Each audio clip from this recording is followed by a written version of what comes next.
The diner was half empty, the smell of burnt coffee and fried bacon hanging thick in the air. It was one of those early mornings when even the sun seemed reluctant to rise.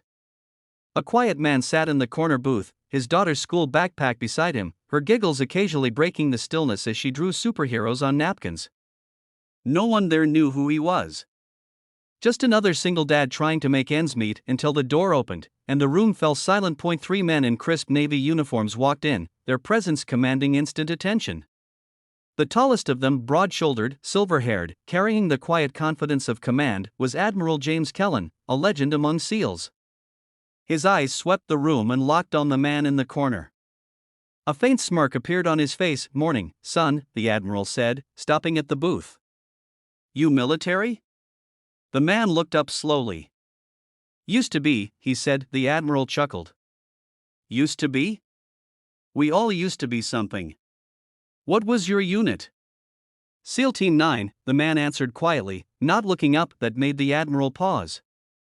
SEAL Team 9 had been decommissioned years ago after a classified disaster few ever spoke of. "Really?" he said skeptically. "And what was your call sign, soldier?" The question was meant as a light joke, a little test among veterans. The diner crowd watched curiously, the hum of conversation gone silent. The man's daughter looked up, her big eyes confused by the tension in her father's face. The man finally met the Admiral's gaze. His voice was calm, low, but it cut through the room like steel. "Iron Ghost." The Admiral froze. His face drained of color. His hand, steady even in battle, trembled slightly. The name Iron Ghost wasn't one you just threw around. It was a ghost story among SEALs, the codename of a man who'd vanished during a Black Ops mission overseas, believed dead, but whose actions had saved an entire team from ambush. The man had disappeared after that night, leaving behind a classified legacy that only the highest ranks knew about. "Impossible," the Admiral whispered, stepping back slightly. "Iron Ghost was dead," the man finished quietly, sipping his coffee. "Yeah. That's the point." For a few seconds, no one spoke. The diner felt like it had turned to ice. Then the Admiral's eyes softened. He looked at the little girl sitting next to the man, laughing now, drawing a stick figure with a cape. "She's the reason you left," Kellen said finally, his voice heavy with understanding. The man nodded slowly. "She didn't have anyone else. Her mom passed while I was deployed. I made a promise, no more ghosts." The Admiral exhaled deeply, the weight of memory pressing down on him. He pulled out a chair and sat opposite the man. "You saved my life once, you know," he said. "That op in Helmand Province, your team covered our retreat.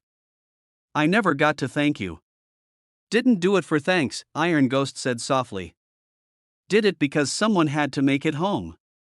There was silence again, but this time it wasn't heavy, it was filled with respect. The Admiral's tone shifted, quieter now.